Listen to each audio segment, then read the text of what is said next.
Welcome to the North Coast News Network Newsroom. I'm Leon Russell.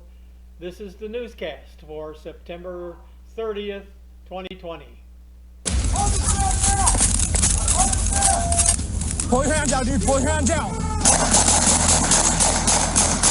Police in Salt Lake City are coming under scrutiny after an officer shot a 13-year-old boy with autism spectrum disorder after he did not comply with demands to get on the ground. I don't feel good. Lyndon Cameron could be heard in the video saying he didn't feel good after 11 shots were fired, some of which struck him. He was taken to a local hospital where he's recovering. The mayor of Salt Lake City called for the investigation into the officer's actions to move quickly. I am profoundly heartbroken and I am frustrated. This shooting is another tragedy.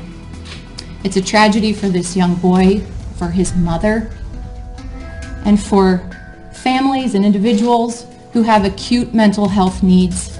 The incident began when Cameron's mother called 911, asking for help for her son, whom she said needed to go to a hospital because he was having a violent episode. She also told the dispatcher that her son didn't trust the police and that he may have access to a gun, but she wasn't sure if it was real. Does he have access to a gun? No, not that I believe. Well, I don't know, honestly. Stop! Get on the ground! Knock it off! Body cam footage appears to show Cameron running from police when they spot him and call for him to stop. The Salt Lake City police chief says he believes the city should have more resources to deal with calls for help with mental health. Make no mistake, this is a crisis. As a police department, we want to be partners with those who provide mental health services. As a community, we need to find a way forward. Too often our officers are called to deal with these difficult problems, which frequently are not criminal in nature. A GoFundMe campaign to help Cameron's family pay for his medical bills has already exceeded its goal of $100,000. For Inside Edition Digital, I'm Mara Montalbano. Well, in the next segment, we have one of our great blue zero dunces.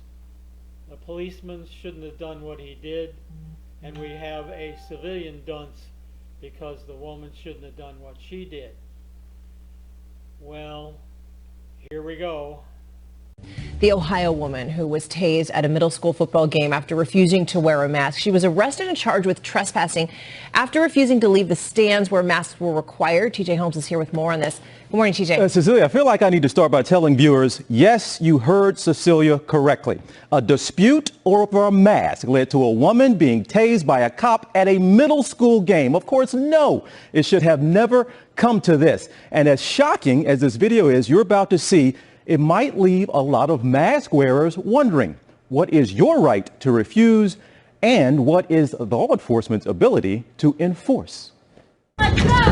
This confrontation between a woman and a police officer all started over a mask. Stop it! Let go of my wrist! At a middle school football game in Ohio Wednesday, a woman in the stands refused to put on a face covering, violating the school district policy requiring spectators to wear masks at games. When confronted by a school resource police officer, police say she refused to put on a mask, and when asked to leave, she wouldn't comply. Watch what happens next. Get off of me! Get off of me! Put your hand behind your back. I will not put my hand behind my back. I'm not friendly. Doing nothing wrong.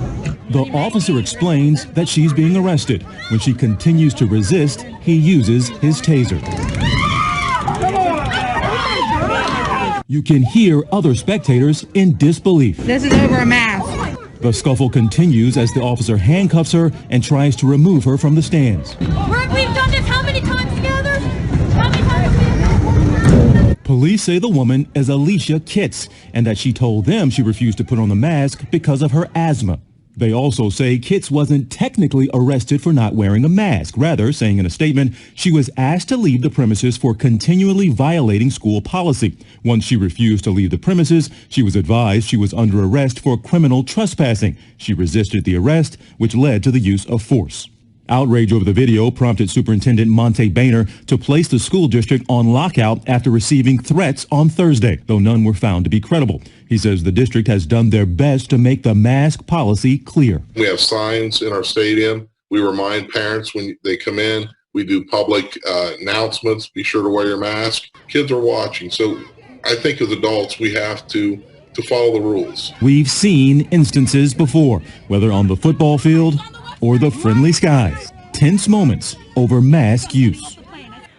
Now, in regards to the woman's claim that she didn't want to wear a mask because of her asthma, Cecilia, are a lot of people who believe that it's more difficult to breathe in a mask if you have asthma. However, there is no firm data that says that people with asthma are more susceptible to getting COVID or having worse symptoms. So the CDC recommendation, Cecilia, everybody wear your mask. Okay, TJ, we're going to break all this down. Thank you. A lot of questions to get to with Chief Legal Analyst Dan Abrams. Hey, Dan, good morning to you. Let's just go right to what TJ had just said at the start of this. This is shocking that it came to this.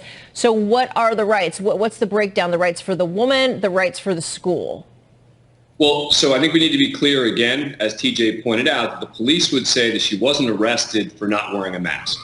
She was arrested because they asked her to leave the premises and she refused. But look, there is a statewide order in place requiring people to wear masks. There is also an exception for underlying conditions. This is one of those tricky situations where the police clearly were trying to execute on something that the school had wanted, which is to ensure that people in the stands were wearing masks. They asked her and she refused. This is a challenge that's going on around the country in how much enforcement should police do of these statewide or countywide orders. Here the police officer decided to really try to enforce it. The question down the road is going to be, of course, did he need to use the kind of force that he did in using a taser? You mentioned the underlying conditions, asthma. So do police authorities have to honor that? Yeah, under the law of Ohio, if you do have an underlying condition, you are provided with an exception to wearing a mask.